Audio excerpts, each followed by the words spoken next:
Hello everyone, and welcome back to the channel. Today, we embark on a journey to explore the dark side of a city that might seem peaceful in the heart of the Arizona desert, where the beauty of the desert and the golden sunlight are overshadowed by a nightmare called fentanyl. Amid the clear blue skies and majestic red mountains, Tucson was once a promised land for those seeking a fresh start. But now, in the dusty street corners and makeshift tents of the homeless, fentanyl creeps in like a ghost, a powder cheaper than heroin yet many times stronger, pressed into colorful pills resembling candy, turning the streets into deadly traps. With over 550,000 residents, Tucson has now become a laboratory for a patchwork welfare system lacking affordable housing plans. In just 6 years, the homeless population here and in Pima County has nearly doubled from around 2,700 in 2019 to nearly 5,000 in 2024. One-third are women, hundreds are families with children, many are veterans, the elderly, and people with disabilities.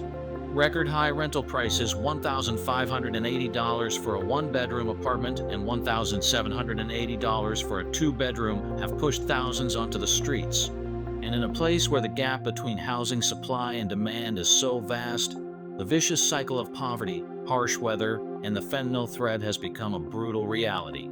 And that is today's topic. The story of Tucson, a city facing the double storm of fentanyl and a homelessness crisis, where every pill, every tent, and every statistic hides a truth we cannot turn away from. In the parched streets of Tucson, where desert winds carry the smell of dust and burning trash, an invisible enemy weaves its way through every crack of life: fentanyl. At first, it was a medical invention, a synthetic painkiller for cancer patients, created with the intention of saving lives. But in just a few years, that white powder slipped out of the lab's hands, sped straight into Tucson's black market, and took root deep within the darkest corners of the homeless community. The power of fentanyl lies not only in its addictiveness, but in its sheer ruthlessness. 50 to 100 times stronger than morphine, a dose as small as a grain of salt can stop a heartbeat. On sun-scorched sidewalks, turquoise blue or pastel pink tablets roll around looking no different from candy, sometimes mixed with heroin, cocaine, or meth, turning each inhale or swallow into a deadly gamble with fate.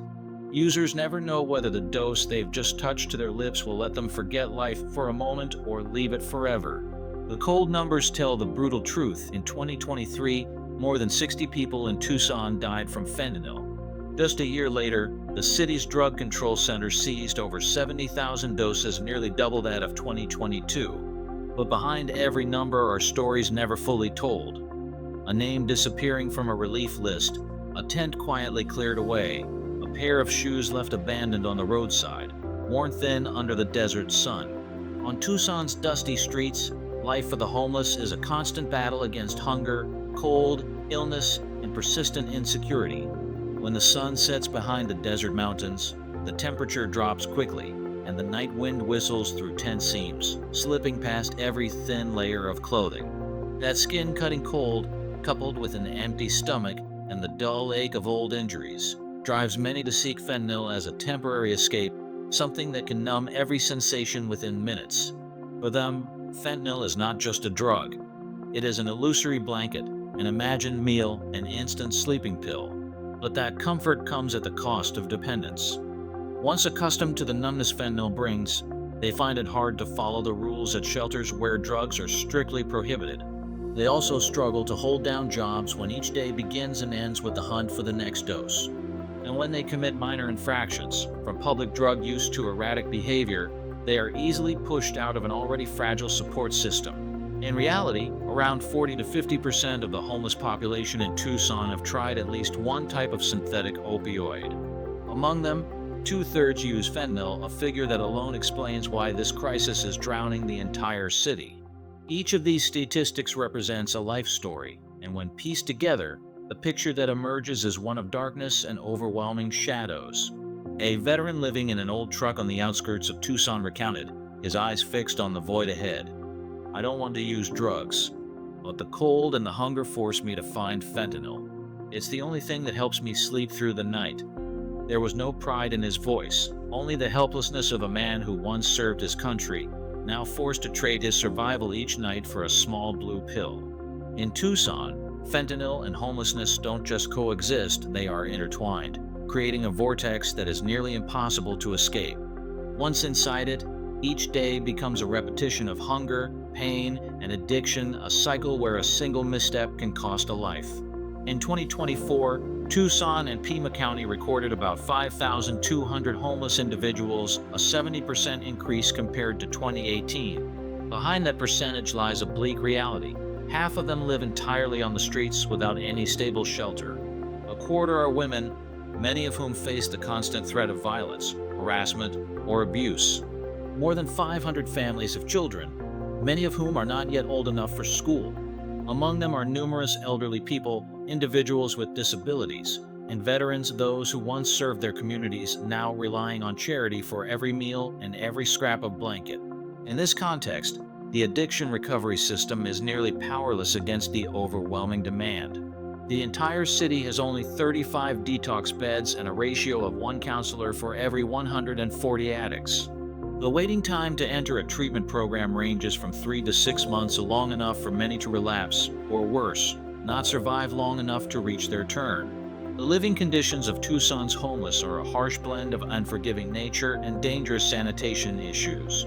Tent encampments spring up in parks, along highways, or on vacant lots where trash and discarded needles litter the ground. In summer, the desert heat turns these spaces into ovens, with temperatures soaring above 40 degrees Celsius (104 degrees Fahrenheit), rendering thin tarps useless.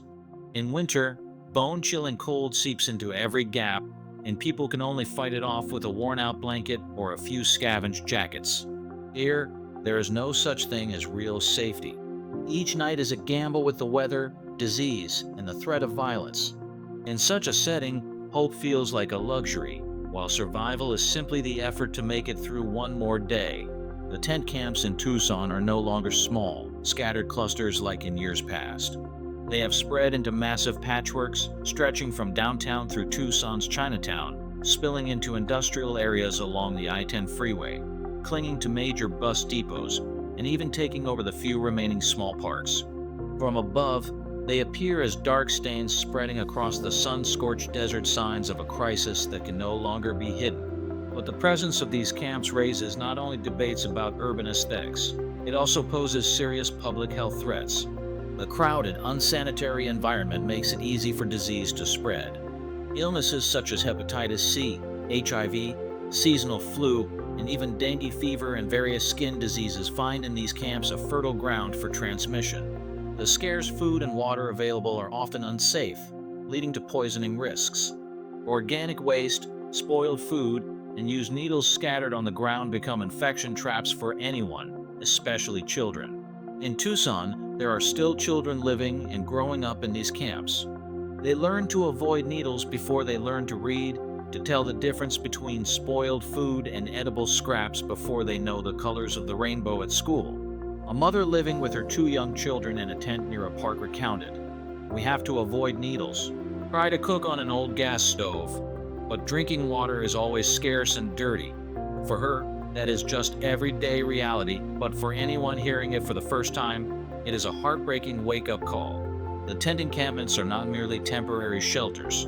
They have become living proof of the failure of the social support system, a symbol of the growing gap between the numbers and official reports and the reality of human lives. In these places, each passing day is a silent negotiation between hope and despair, between the effort to stay healthy and the risk of succumbing to illness or addiction. The spread of these camps and the storm of fentanyl not only strangle the lives of those inside them, but also create deep fractures in Tucson's social and economic fabric. On streets that were once bustling, many stores and cafes are now forced to close early or shut down entirely, as customers avoid passing areas near the camps, places where drug transactions occur openly and chaotic scenes can erupt at any moment. For lease, signs appear more and more frequently, like sad punctuation marks ending the stories of once thriving businesses. Property values in central areas near the camps have begun to drop, and confidence in the safety of the living environment has plummeted. But the impact doesn't stop at economics.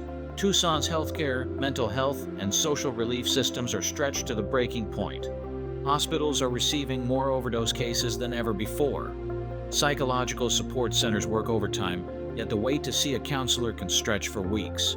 Nonprofit organizations, once accustomed to handling short-term emergencies, are now forced to operate like permanent rescue stations, even as their resources run dry. The city's attempts to clear the camps, collecting trash, dismantling shelters, reopening public spaces are like sweeping dust off the floor while leaving a leaking roof untouched. These measures address the surface, not the root. Just weeks after each cleanup operation, tents reappear in another part of the city, like old wounds torn open again. For Tucson residents, each day is a reminder that this is no longer someone else's problem. It has seeped into every aspect of life, from choosing a safer route to work, to the value of their home, to whether they feel safe letting their children play in the park. If left unresolved at its core, this crisis will continue to eat away not only at those on society's margins, but also at those living behind walls they once thought were secure. When night falls over Tucson, the streets near the camps become the stage for a familiar script. Quick exchanges in the shadows, sudden arguments erupting, then silence broken only by the desert wind. Drug-related crime here is no longer rare, it is part of the city's daily rhythm. Muggings, fights, and theft are increasingly common in areas with large homeless populations. Some local gangs have quickly recognized the potential of the fentanyl market and begun controlling distribution, much like major corporations manage supply chains, except here, the product is death. They fight over territory, using violence to protect their turf, turning many camps into no-go zones for outsiders without permission. Tucson police still patrol regularly, but their forces are spread far too thin. Limited resources mean that many minor offenses, from public drug use to harassment, are handled with administrative fines. For those already living on society's margins, such fines have little deterrent effect. They are just pieces of paper stuffed into torn pockets and soon forgotten. Security has become so fragile that many Tucson residents have altered their daily habits. Some avoid streets that were once the shortest route home, just to escape the watchful eyes of lookouts at camp entrances. Parents warn their children not to wander in parks on weekends if new tents have sprung up nearby. And in this atmosphere, fear seeps even into places once considered safe. Residents begin to see the tents not only as symbols of poverty, but also as potential threats. This further isolates the homeless, subjecting them to suspicion and stigmatization, even though they, too, are victims of the very cycle of crime and addiction that traps them. In 2024, the Tucson city government decided to implement a ban on setting up tent camps on public land.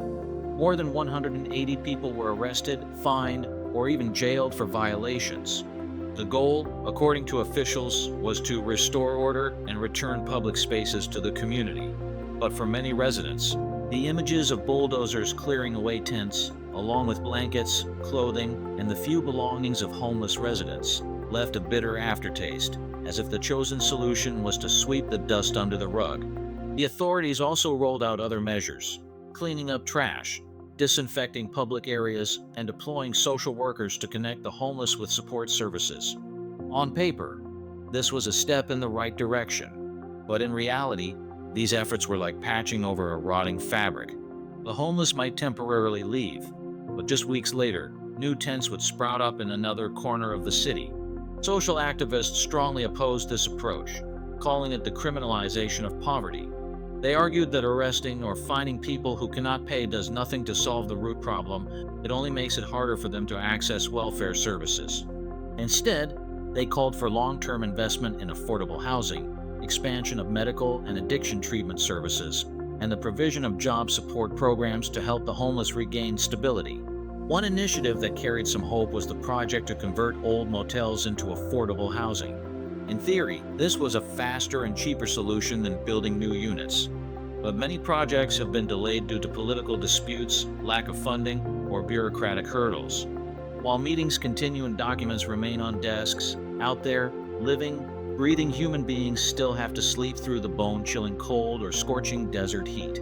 The story of policy in Tucson is a clear example of the gap between intention and action. All sides talk about sustainable solutions, but without consensus on the path forward, every effort becomes a repeating loop, and those at the very bottom of society pay the price for these delays. The roots of Tucson's crisis do not lie in a single cause, but in the intersection of many fractures within the social system. Housing prices have soared while wages have stagnated. The already fragile healthcare and social services systems have been further burdened by the pandemic, the economic crisis, and now the wave of synthetic opioids. When rent prices move beyond the reach of many families, losing a home can happen after just a few months of unemployment or a single massive hospital bill. Once someone falls to the bottom, the road back is nearly blocked. Without a permanent address, it's hard to get a job. Without a job, it's impossible to pay rent. And when everything feels hopeless, the lure of cheap, easily obtained fentanyl appears as an illusory escape. Around 70% of the homeless in Tucson have sought some form of support, from shelters to rehab programs to food assistance, only to be rejected or face nearly insurmountable barriers. Some cannot meet the drug-free requirement to enter shelters. Others are caught up in paperwork. Others cannot wait months for approval. And each rejection pushes them further into the cycle of poverty, addiction, illness. This is not the story of people who choose to live on the streets. Most are individuals forced into this existence. Veterans returning from war with untreated trauma, single mothers who lost their jobs because they had no childcare, elderly people living on meager pensions, people with disabilities unable to find suitable work, chronically ill patients abandoned by the healthcare system. They did not come to this life because they wanted to, but because all other options had gradually disappeared. In this picture, fentanyl acts as a ruthless catalyst. It doesn't just make the situation worse, it makes finding a way out almost impossible. And when darkness closes in, Tucson becomes a vivid testament to how quickly a city can decline when its safety net lets too many people slip through the cracks. The story of Tucson is not an exception. Across the United States, many cities are experiencing the same pattern of decline. Soaring rents, stagnant incomes, shortages in healthcare and mental health services, while synthetic opioids, especially fentanyl, spread like wildfire.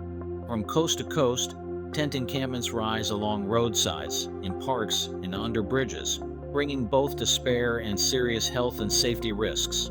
What's happening in Tucson is simply a smaller version of a nationwide problem. If placed side by side, the map of America would be filled with hotspots of crisis. Los Angeles with Skid Row, San Francisco with the Tenderloin, Philadelphia with Kensington Avenue, and now Tucson in the Arizona desert. All share the same formula: scarce and expensive housing, underinvestment in community health, and a flow of cheap yet deadly drugs.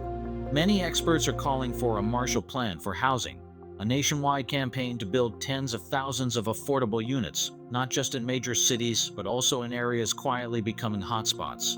At the same time, the healthcare system and addiction treatment programs must be expanded, treating addiction as an essential medical service rather than an optional add-on. Solutions must also address root causes: unemployment, unequal education, a patchwork welfare system, and a widening wealth gap.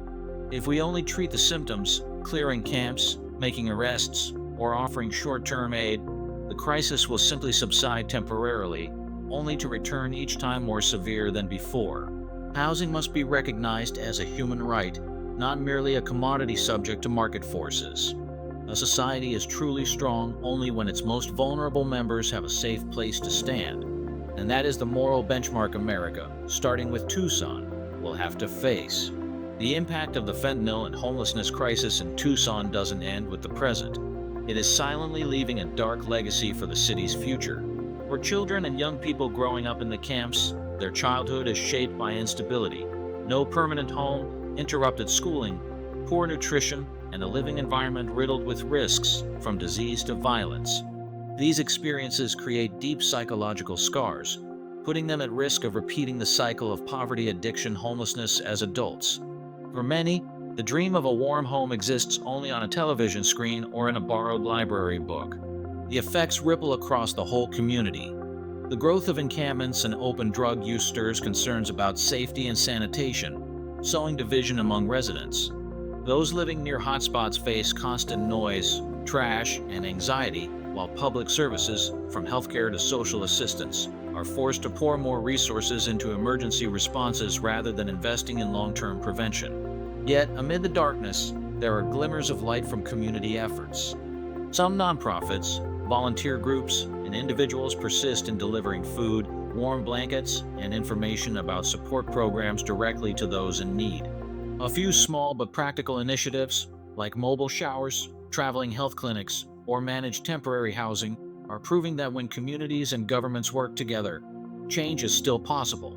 A community-driven solution requires a multi-layered approach, expanding affordable housing, increasing addiction recovery and mental health services, providing job training, and ensuring homeless children have stable access to education. Most importantly, society must change the way it views the homeless, not as a problem to be erased, but as people who need support to stand back up. If Tucson is to escape this downward spiral, every effort must be made not only to save lives today, but also to prevent the next generation from having to live this story all over again. And this is not the responsibility of the government or a handful of charities alone. It is a shared duty of the entire community. Today, Tucson is becoming a wake-up call that echoes across the United States. In the heart of the blazing Arizona desert, this city was once known as a destination of opportunity, a place for new beginnings. But now, Tucson has emerged as a symbol of a painful reality. When profit is valued above human life, the moral foundation of society begins to crack. And it is these fractures that are leaving deep scars not only on Tucson, but on the nation as a whole. Relief centers, the last lifelines for those worn down by the cycle of poverty, are now at risk of shutting down due to depleted funds. The lines of people waiting at food distribution stations grow longer, while the storage shelves in the back empty faster than ever. In temporary shelters, waiting lists are so long that many never make it to the front. If these fragile support points collapse, the result will be a chain reaction. The streets will fill with thousands more unhoused individuals, hospitals and social services will be pushed past their limits, and the cycle of illness, addiction, poverty will tighten its grip more than ever. The story in Tucson is not just a local problem confined to Arizona's map. It is a mirror reflecting the true values of American society, where big questions hang in the air. Are we willing to protect the most vulnerable? Do we recognize housing as a basic right? Or will we continue to treat it as a luxury item that those without money must live without? The answer is not only in the hands of the government, it lies in the choices of each individual.